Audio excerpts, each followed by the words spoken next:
Egy tanulságos anekdóta. A legtöbb fiatal szereti mutogatni a ruháit. A gyűrűk, brossok és egyéb felesleges dolgok nagy népszerűségnek örvendenek közöttük.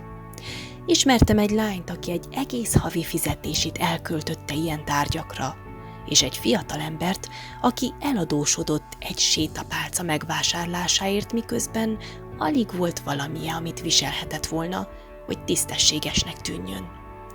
A következő történet, amelynek főszereplője egy jómódú kereskedő, elmondja nekünk, hogy a bölcs emberek hogyan viszonyulnak az ilyen dolgokhoz.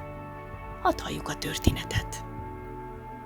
17 éves voltam, amikor otthagytam a szerény vidéki boltot, ahol 3 évig szolgáltam, és Bostonba jöttem munkát keresni.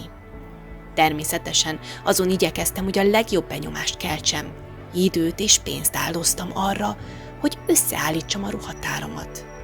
Amikor pedig végre elkészült, megnéztem magam a tükörbe, és nem kis elégedettséggel, hosszan és elismerően néztem a kis ujjamon díszelgő gyűrűt és a nagyon szép sétapálcát, amelyet kifejezetten erre az alkalomra vásároltam. Az első nap tapasztalatai egyáltalán nem voltak biztatóak. Bejártam az összes utcát, hol az egyik, hol a másik oldalon, de sikertelenül.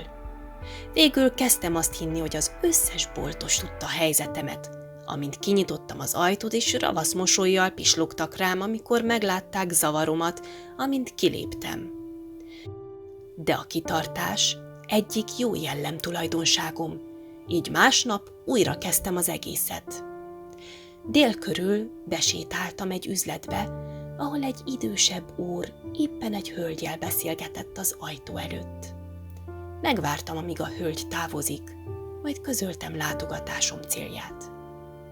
Nem, uram, hangzott a válasz, amelyet ridegen és határozottan kaptam. Az arcom bizonyára kifejezte a csüggedést, amit kezdtem érezni, mert a férfi szelídebb hangon hozzátette. Megérti a célzást? Nem tudom, ha értem, válaszoltam meglepődve. Nos, azt akarom mondani, suttogta az arcomba nézve és zavaromra mosolyogva, hogyha kereskedőt akarnék, nem vennék fel olyan fiatalembert, aki csillogó gyűrűvel az ujján és sétapálcát forgatva jön munkát keresni. Egy pillanatig megsértett büszkeségem küzdött a józan ítélőképesség ellen, de az ítélőképesség győzött, és bizonytalan hangon csak ennyit válaszoltam. Nagyon hálás vagyok önnek, mire sietősen visszavonultam a boltjából. Amint tudtam, hogy már nem lát, óvatosan a zsebembe csúsztattam a gyűrűt, és amilyen gyorsan csak tudtam, elrohantam a Worcesteri pályaudvarra, ahol a botomat a podgyászfelügyelőnél hagytam azzal a kéréssel, hogy itt hagyom, amíg elküldök érte. Tudomásom szerint most is ott van a sétapálca.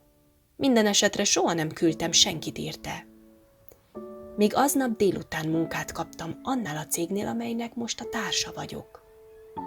Hogy előző napi szerencsétlen eleganciám mennyire rontotta a kilátásaimat, azt soha nem fogom megtudni. De azóta se gondoltam vissza az öreg úrra és őszinteségére, amellyel velem szembe viseltetett akkor, anélkül, hogy, ahogy akkor mondtam neki, nagyon hálásnak ne éreztem volna magam érte.